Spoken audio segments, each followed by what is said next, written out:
Hey everyone, welcome to the channel. If you're new here, my name is Kirsten and I am one half of a Christian jazz pop fusion duo named Zoetic. We strive, you probably see a lot of music on our channel, we strive to write creative music about important issues in the culture from a Christian worldview. But we are also going to start, in light of kind of this incident, making videos on this channel about the Christian entertainment industry as well. So there will be more content like this in the future, and we'd encourage you to subscribe to the channel to get future videos as well as to check out our music, because we don't just want to criticize culture. I mean, we want to create it too and promote people who are really doing it for the Lord. So as for today's video, I'd like to talk about why I believe people should stop supporting The Chosen. And by supporting, I mean donating to and probably watching. I don't mean praying for. I think we should continue to pray for them. I'm going to talk mainly about the whole pride flag controversy, and the big thing I want to focus on is Dallas's response to this. I want to go point by point through his response and respond to that. So I'm going to give a brief summary of events up to this point. If you already know about this whole incident and you just want to get straight to the commentary, then go ahead and skip to the next section. The Chosen posted a promotional video of season 4. It was like a marketing video for that on their YouTube channel, and in the video for about 4 or 5 seconds there was a pride flag, and some Christians were understandably concerned about that. One of those Christians was a guy named John Root. He reached out to The Chosen on Twitter and basically asked, why is there a pride flag on your set? And The Chosen social media team responded. They said, we ask that audiences let the show speak for itself and focus on the message, not the messenger. In response to other comments and concerns, they said, obviously we're not promoting anything because one crew member happens to bring something on set. So obviously not an apology, but this was the response by the social media team for The Chosen. So then John Root, who, by the way, I think has been excellent on this issue. I'm going to link his video below. I think he's been phenomenal on this, on holding them accountable. But he then basically said, okay, now we need to boycott The Chosen Christians. Like, they had a pride flag on set. They haven't apologized for it. We need to boycott them.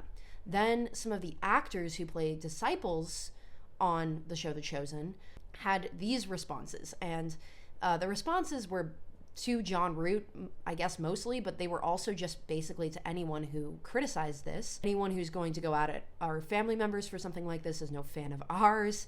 Get out of here with your hate, homophobia, and ignorance. Luke Dimian, responding to John Root calling for the boycott, said, yeah, good luck with that. Happy Pride Month. All of them had pride flag emojis in the tweets, so it's very obvious their perspectives on this. The main point is that having a pride flag in the promotional material for a show about Jesus is terrible. It is inexcusable. It's abysmal. It's a terrible witness. Like, you are a witness for Christ. The Chosen is a witness for Christ. I mean, I'll talk about this later, but the main purpose of it was always evangelism. And so having a pride flag celebrates what God calls sinful. It takes pride specifically in what God calls sinful, which is homosexual behavior. If I had never seen The Chosen and just came across the video randomly, right? Maybe a friend showed me the video or something, and I saw that video, the natural thought process I would have if I saw the video and in the promotional material there was a pride flag there, it was obvious, it was apparent, it wasn't edited out, it sends the message that The Chosen is LGBTQ affirming. There's just no way around that. Now, I know Dallas said that he isn't himself, but I don't know that as a casual viewer necessarily. I am just going to see it on set and just think that, okay, the flag is there, this is what they think. So that is a really poor witness for the Bible, for Christ, that you claim to be serving. That is my point. That is most other Christians' points. I believe we are making it in good faith. I believe we are trying to hold The Chosen accountable for it. And so now I'm going to get into all of Dallas Jenkins' points, and I'm just going to go straight down the line. And again, if you want to hear him say all this stuff, you can click on the video. It'll be linked below and watch it. Okay. So I'm not going to go in any particular order. I'm just going to start hitting the points one at a time. So one of the points that Dallas Jenkins made in his video is that the pride flag is only 3 inches. This point, I'm incredulous about this. Like, I don't care if the flag is 3 centimeters. The pride flag, again, it takes pride in what God has clearly and biblically called sinful. It is all over the Bible. It is in the Old Testament and the New Testament. Jesus himself confirmed Genesis, that marriage is between a man and a woman. What business does that have being in promo material for a show about Jesus? No business. Okay. The end. Okay. The fact that it is small makes no difference to me. It could be 3 centimeters. It's the principle of it. That's a weird defense. I think it's a wrong defense. And then the second defense is almost as bad or as weak, I would consider. There have been a lot of, Dallas said this and the promotional team said this, judge the actual show. So like, this stuff didn't happen in the actual show, so that's what you really should be thinking about and being concerned about. Okay, so I'm going to address that point. You're the same people making both things. This was in the promo material for the show. This is marketing material for season 4. You can't say only pay attention to season 4. Again, you're the same people making both things. You also make devotionals. Like, the devotionals aren't the show exactly, but what if the pride flag was in your devotionals? What if there was a picture of it? What if there was something endorsed there? Would you just say, oh, well, that's not the show? I don't know how that holds any weight whatsoever at all, okay? So it does not matter if the pride flag is in the show itself, if it's in your promotional material for the show. It doesn't matter if it's in your devotionals. I mean, by doesn't matter, I mean all of that matters. So what I mean is it's wrong in all of those cases is my point. The medium in which it's in, if it's an official show endorsed thing, that is wrong. Okay, so the next point is we allow anyone to wear whatever they want on set. We don't have any sort of dress code. Well, first of all, I guess you also allow anyone to bring what they want on set and show it on camera, because this was an actual pride flag. This wasn't just attire, but that's the main issue. And then he used this example of what if you were a Christian working for a company and they didn't let you wear a cross, and he didn't let you wear a shirt or didn't let you wear what you wanted. Well, first of all, companies have dress codes and standards all the time. Like, all sorts of companies do that, and you have to abide by that. You know what I mean? But here's the other thing that I have an issue with. Your show is not just like a random company, and we're gonna get more into this. You are not a neutral company. And what I mean by that, you're not like McDonald's or like Dillard's. You are a show about Jesus. Okay, so this one-to-one, that's not a one-to-one comparison when you say, what if you were a Christian working for a company? Well, you're not just any company. You are a show about Jesus. Here is a one-to-one analogy for you where I will flip this around. Okay, let's just say there was a show, and the show prominently featured or was about gay people. So maybe I will use the show like Queer Eye, for example, or something like that. What if somehow I started working on that show, right? I don't endorse, obviously, that lifestyle, but I started working on that show. And I wore a shirt with a verse from Leviticus on it on set or something like that. Like something that is not approving of that lifestyle. And I was the camera person, and somehow I made sure that that was in the footage for the promo material for that set. Not only would that promo material never be aired, it would never be aired. It would never make it past the cutting room floor. There's no way. Also, I'm pretty sure that would be my last day on set. I'm pretty sure I would be kicked off the set because they would say, you are going directly against the point of this show. So that would not be allowed. That is the one-to-one comparison here. Okay. It's not that you are a random neutral business. And here's the other thing I will say about that. As a Christian, a cross and the pride flag are not the same. Okay? One of them is a symbol of truth, and one of them is a symbol of depravity. So that is not a one-to-one comparison there either. So that should address that point. The next point that he made is that the chosen is not a ministry.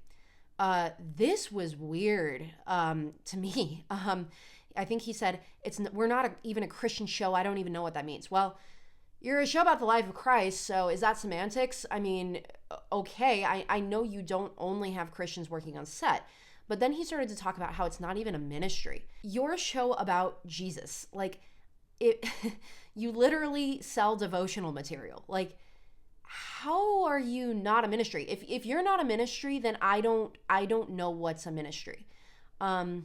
You fundraised for the show. Like, you fundraise for the show almost in a similar way that missionaries do, okay? And I'm going to read some of the marketing material that The Chosen originally used to crowdfund for the show, because I think this is really important. You were promoting this clearly as an evangelistic show, I guess as a ministry. I don't know what else to say. I'll read this. This is from the Pay It Forward page for Angel Studios. It says, our goal, to introduce an authentic Jesus to 1 billion people. Okay, that's an evangelistic mission. We'll bring our few loaves and fishes. You bring yours by paying it forward and spreading the word. And together we'll watch God feed the 5,000. Okay, this is a mission. This is an evangelistic mission. This is a Christian mission. To say it's not a ministry is splitting hairs to me. I do not understand that justification. And then from the comeandseefoundation.org, this is also written by The Chosen. It says, raw, real, and refreshingly authentic. It's more than a great show. It's a gospel movement. Okay, it's a gospel movement, but it's not a ministry. Like, this is so odd to me, to move away from that point, and to clearly misconstrue, because that is not how you were portraying things when you were asking for donations, when you were crowdfunding. Okay. And so this is why maybe some of the Christians who support your show feel a little betrayed. That's the word I'm going to use. Next rebuttal is related to this. So he talked about how Solomon had pagans help him build the temple. And I kept hearing this rebuttal over and over again. Okay. So first of all, I find that kind of an odd analogy. That's obviously pre-Jesus, so we're talking about the Jewish people here. When I thought of The Chosen and the way they portrayed it, I compared it much more to potentially the early church ministry in the New Testament. I would have not compared it to Solomon having pagans help him build the temple, but I will address that analogy directly. Okay, so the pagans that helped Solomon build the temple, the pagan king that did this. When he agreed to help Solomon, his name is King Hiram, and there's a passage where he is clearly respecting and praising God in order to help build the temple. Like, he is obviously respecting and praising the Jewish God, which is our God, one true God. I don't think that Solomon would have allowed pagans to come in and desecrate the temple. Like, is that your position, that Solomon would have allowed pagans to come into the temple while building it and just put their idols all over it or desecrate it in other ways? Obviously, Solomon would have not allowed that. And so that, again, is the one-to-one comparison, because when you bring a pride flag on set and it's in your promotional material, you are compromising witness now. And so that is very different than just hiring a non-Christian. Okay, so this comparison, it's distracting from the point, because Solomon wouldn't have pagans come build the temple and desecrate the temple while building it. So that doesn't make any sense. Now, I'm going to talk about one more point, and this is a point that I have not seen people tackle. If the purpose of your organization is Christian evangelism, okay, if it's a ministry, which again, apparently they deny, but you should work with Christians whenever possible, because it's wise. Okay. I am not saying you can never work with non-Christians. I am not saying it is sinful to work with non-Christians necessarily, but especially the higher up the position in your organization, I think the more vital it is to have people who really understand your mission and really want to tackle it with you. So now I know immediately the first thing that people are going to say, legal ramifications. So I am not a lawyer, obviously. I did look into it, and I do believe that there is an exemption in title law for religious organizations. And so we obviously see this with churches. Churches are allowed to only hire Christians, okay? Christian schools, I believe, are also covered under that, are allowed to only hire Christians, okay? Now, The Chosen does not consider itself a Christian organization. They made that clear, right? And I don't know if they could. I don't know if they could or can't. Again, I'm not a lawyer. I'm not trying to make legal, like a legal defense of anything. I'm making a moral statement. I'm making a moral statement that it is wise to work with Christians in ministry whenever possible. The more Christians you have working with you towards evangelism, the better, okay? Bible-believing Christians, like that is just the best way to go. And so that's my, I don't believe that point is controversial, but I haven't heard it made a lot, so I do want to say that, okay? Okay, so I think I've addressed all of the points. At the end of the day, someone put a pride flag in front of a camera on set. It was put in promotional footage. It was not edited out of promotional footage. That was a decision. It was purposely posted online on your official page. That was a decision.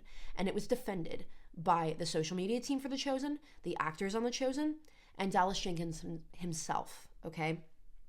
And the other thing I'm going to make a point about is that I really was offended and I really did not like the condescending, patronizing, dismissive, and passive-aggressive tone that I believe the social media team and even Dallas Jenkins himself took with this.